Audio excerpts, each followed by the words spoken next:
All opinions are those of the participants making them and are not an endorsement of any position, program, religion, or political affiliation.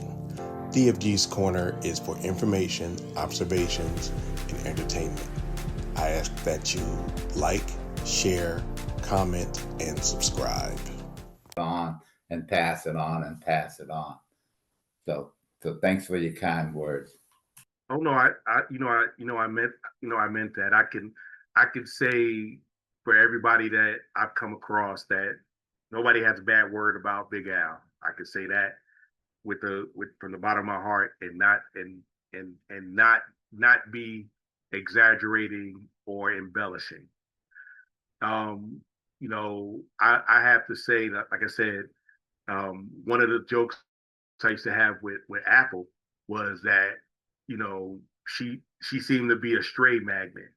She she couldn't pass somebody up. She would go for it, and I used to, and we didn't have arguments per se, but I would let my opinion know. And then you know, one day we just had a nice long talk. And she was like, I know you've been telling me for years, and now I finally see it.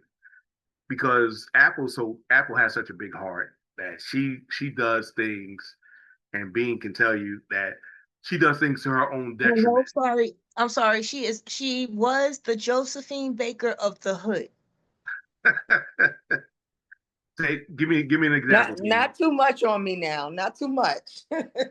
No, because I have the same quirk or habit, and I'm just getting over it myself. My sister, okay, so it started with me. I'm a lot like my mother. And when I make a friend, we get attached and we just don't leave each other. And my sister was like, "Oh, you're my sister's friend. You seem trustworthy. I'm gonna trust you until I'm gonna trust you." And she also adopts them in. And then that's how that began. But then my sister also has a very, very big heart, and she sees somebody down and out. It's like she can't. It's like, yeah, it's like she's the pet catcher, because the stray catcher, because that's exactly what she was doing in a good way. Yes. But it also was detrimental, because when we look back at it, we know we should have did it less, because our kids suffered in some type of way, because we were so open with everybody else that they weren't getting what they needed at certain times. And So that was sort of a family curse, if you really want to be honest about it. yeah, well, yeah, but like I said, I used to call her the Josephine Baker, because she had kids of all nationalities, ages, and backgrounds, and she took them in and treated them like they were family. And Yep. some people deserved it, and some people just didn't. And yeah, yeah. But my sister, yeah. But you get her to a point to where she has to say something to you, she's going to say it, and then that's going to be the end of it, and you're not going to be able to say anything else to her in life. This is true. That's why I used to call her Evil Lynn. Listen, she go that's one, and I'm trying to learn from her. She knows how to hold a grudge, and I'm trying to learn from that, because some people do you wrong, and you have to, instead of being what I'm gonna say, like me, a people pleaser. Well, Wait, it's not we a all grudge. I don't hold grudges. I don't, I give you enough rope to hang yourself with.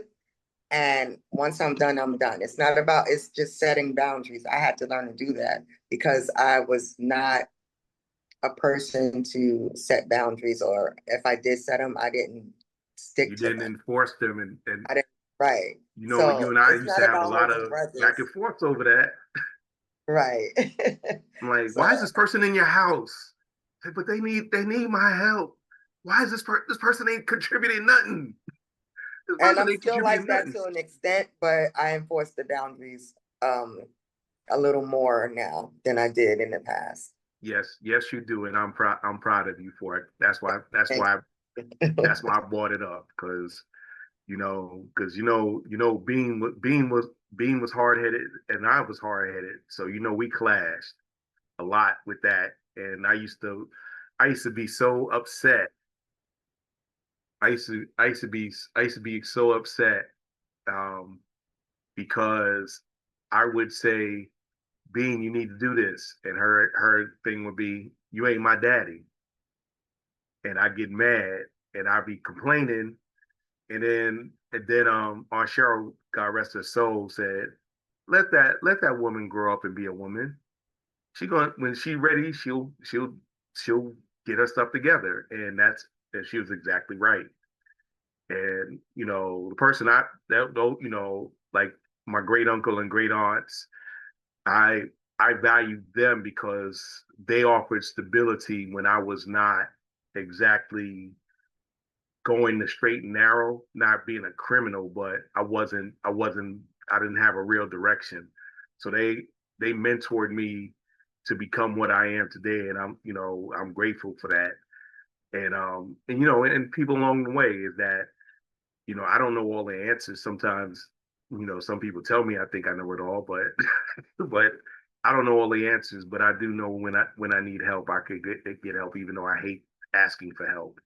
And that's another thing that Apple and Bean can tell you. We hate asking for help even when we need it. No, that's y'all three, because I have no problem with asking for help. I never Really, had a problem with asking for help. It's just receiving the help that was the problem. you see this, right? You see my side eye game's on fleek.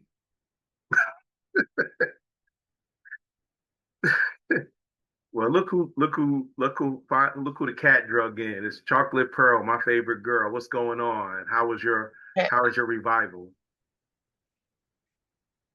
I am actually not at Revival. I'm at rehearsal for Revival.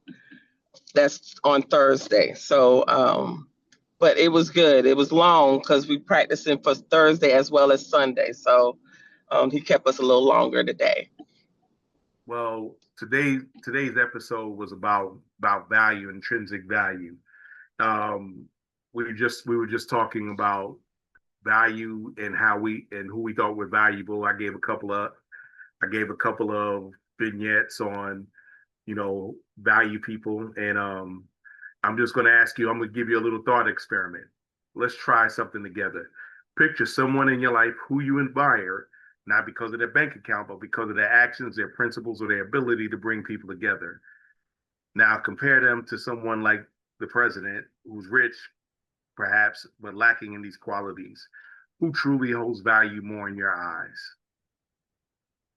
Beyonce, Dabs, Why does Beyonce hold value? because he's a man of his word. He's a man of God. He's also a hustler, and he's a stand-up person, period. Not just a guy, he's just a stand-up person. um he says what he means and he means what he says, and he doesn't take 2 weeks to do what he says he's going to do. You know what? I misheard you. I thought you said Beyonce and not fiance. Forgive me. Why would I say Beyonce? That's what I said. Look, no, but that's why I was like, that's why I said what I said. So I misunderstood. Oh. I want to apologize. I said that I misheard because yeah, I was like, Beyonce. Why did she say my fiance Dabs? I thought you said Beyonce and Dabs. I'm like, what the hell? No, my future husband. Okay. Yeah, and I like his character, and sometimes he's silly, but he could be, he could be serious when he needs to be serious. And the fact of what he has done throughout his life, he's raised his children on his own at a certain point of their lives, and then he's also a teacher, and not just a teacher, but he's a special education teacher. I always brag about that situation, as well as he's a DJ, so he brings people together with his music that he plays and displays and stuff like that, as well as when we go out there and we sell our products. He brings people together there because we get to meet people throughout there, when we out there. But however, I just think he's a great stand-up guy. And I'm not just saying that because he is my future husband, but it's just because we became friends before we became partners. And that was a big thing for him. He needed to make sure